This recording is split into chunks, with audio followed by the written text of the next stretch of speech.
So the question, so why are you still single? Now, that to me is like the dreaded question to be asked when you're a single person. You can tell how much I hated it because all these years down the line, I'm here complaining about it now. So if you are dreading those awkward kind of Christmas moments where relatives might be asking you to dissect your single status, I want to give you some tips now about how you can respond confidently and also how you can feel a bit better about it. So first of all, we have to remember when people are asking us about our single status, that's not usually coming from a place where they want to make us feel put on the spot or not good about ourselves or judged. A lot of the time when people ask that question, it's actually because maybe they're trying to make small talk. Maybe they want to pay you a compliment and just reassure you that there's probably loads of amazing people out there for you. So most of the time, even if it makes you feel uncomfortable in that moment, just take a deep breath and recognize that actually that someone asking you that question probably isn't being motivated from a bad space. Also, whether you love or loathe being single, it's also really important for you to remember that obviously commitment isn't a race. It's not something that we should rush towards. It's like, it's pretty serious stuff.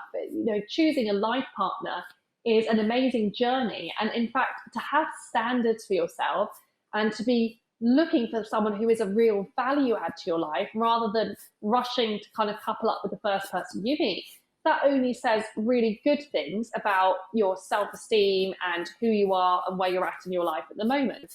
So before you get thrown off by that question, really remember that the person asking it, they probably have good intentions. And in fact, remember, we're not in a race here.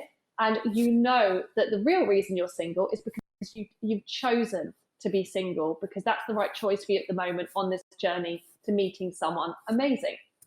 So how can you go about expressing that in a way that's really good? So first tip that I have for that is to express it as an I statement. So when we say I, we tend to sound like we've got a lot of conviction. So you could say, because I choose to be, or because I haven't met the right person yet, or even because I like it. So when you say I, it really shows that we're like confident and secure with what we're saying. Now, you might be at a space right now with being single where you actually don't feel, super confident and secure about it. And that is okay as well. It's all part of the process.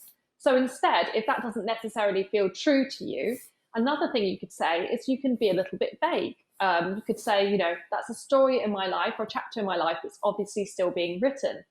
So remember, it's not down to you. You don't need to justify yourself to anyone else. Instead, you need to really trust yourself that you're making good decisions for you and your future happiness along the way. And that happiness isn't a race. The final thing is, of course, to remember that you can also give the other person a helping hand here. And if you'd rather talk about something else that you're proud of in your life, whether that's an awesome career project you're working on or something you've done recently for friends or family, then don't be afraid to redirect the conversation. Often, remember, this person might be asking you that question because they're just not sure what else to say. And so if you give them a helping hand and show them what you prefer to talk about, they'll be really happy to carry on with you down that track. So just to recap, if you get any awkward questions on a phone call or around the dinner table today, this is how you could respond.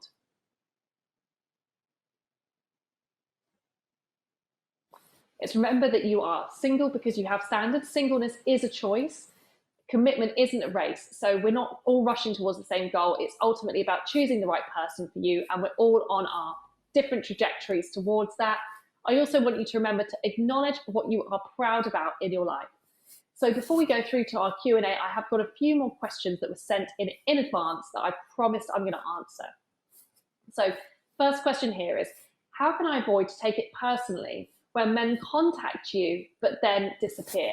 So I hope you're watching our first section here where we were talking about story.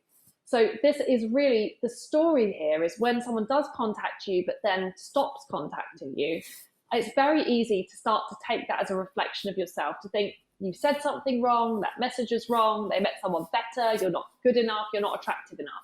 So here it's so important, instead of using these actions and examples as ways to make yourself feel worse about yourself, Instead, it's to remember that when someone does an action, there's probably so many different reasons why they might do that. So a good challenge to yourself might be to think, can I think of some reasons that are absolutely not to do with me or my self-worth why this might happen? That's a good question to prompt you to start to shift your story around this, so that it's not about, him contacting you and then rejecting you. In fact, it's about you only wanting to continue getting to know men who are really consistent and showing up for you that they've got those right qualities to stay the journey of getting to know you. So, second question, what to do with those silences on your first date? Both of you are nervous, chatting away, then sudden break in the chat. Uh-oh, we've all been there. Your mind goes blank and you can't think of anything. Now, I'm going to be a bit annoying here and say that I don't think awkward silences are necessarily always a bad thing. Sometimes actually having a bit of a moment where you can smile, where you can make eye contact, that can be one of the things that creates a bit of spark. It's also not just your responsibility to break that moment of silence. Remember, dating really is a two-way street, so it is also down to that other person. Finally, if you would make you feel more secure, sometimes you can have something almost pre-prepared in your back pocket to say if one of those silences occurs.